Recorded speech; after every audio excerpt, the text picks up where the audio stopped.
Hey toy collectors, welcome to another super exciting, outrageous toy review. Today we are taking a look at the G.I. Joe Street Fighter II figure, Sagat.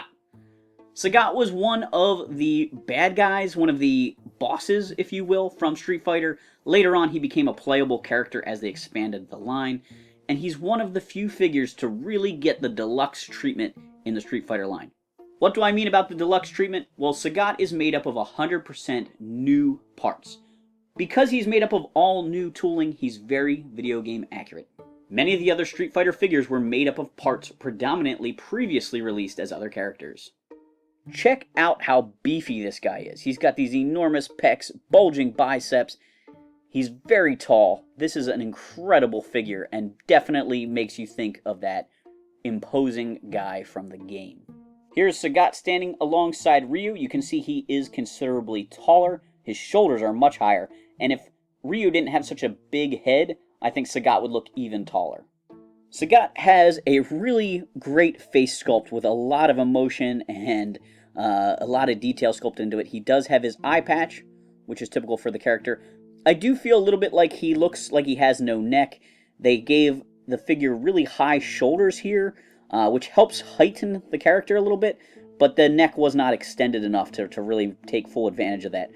His chest is super beefy.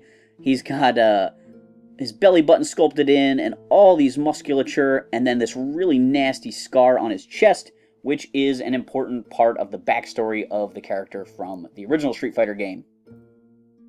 His arms are big and bulky and feature great wraps on his wrists. They look really awesome. As you move down the figure, Sagat has his signature blue and red shorts, bare legs, and then bare feet complete with wraps on them. They look really awesome. Sagat's body would be repainted twice for the Street Fighter movie line, once with purple shorts and once with red shorts. Later on, some of his parts would also be used for a Mortal Kombat figure of Johnny Cage.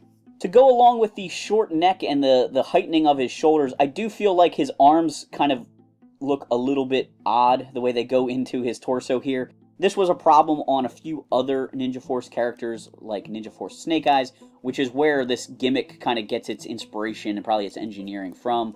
But his karate ninja action is built into his arms. All the Street Fighter figures either came with spring-loaded weapons or had some sort of ninja action built into them. Like a majority of the Street Fighter figures, Sagat came with an array of accessories recycled from Ninja Force. His were all molded in purple and came on an accessory tree. He had a purple figure stand. He had a pair of purple claws. An accessory I felt like were overused in this line, considering a character from the line should have come with a claw, Vega. It felt weird for anybody else to have a set. Why would you want to pretend he had a set of claws when there's a guy who that's his whole gimmick?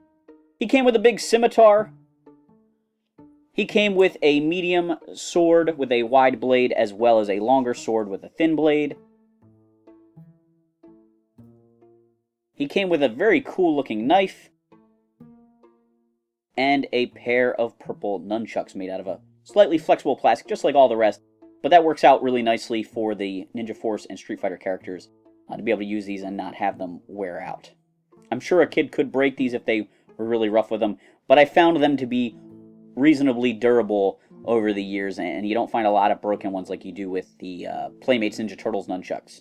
Sagat is one of the more impressive figures from the Street Fighter II line. He's the most accurate of the boss characters. He's the only one of those guys that got all new parts. M. Bison, Vega, and Balrog all suffered quite a bit from the G.I. Joe part reuse that they had to deal with. I think one minor complaint I have, besides the way his torso is sculpted there, is that I feel like he's a little bit pale for Sagat. It would be kind of nice if he was just a little bit more bronzy colored. I had a really fun time making an overview of the Street Fighter line with my buddy Kieran. If you haven't seen that video, make sure you check it out. Thanks for watching this SEO Toy review. Make sure to like, subscribe, and leave me a comment down below.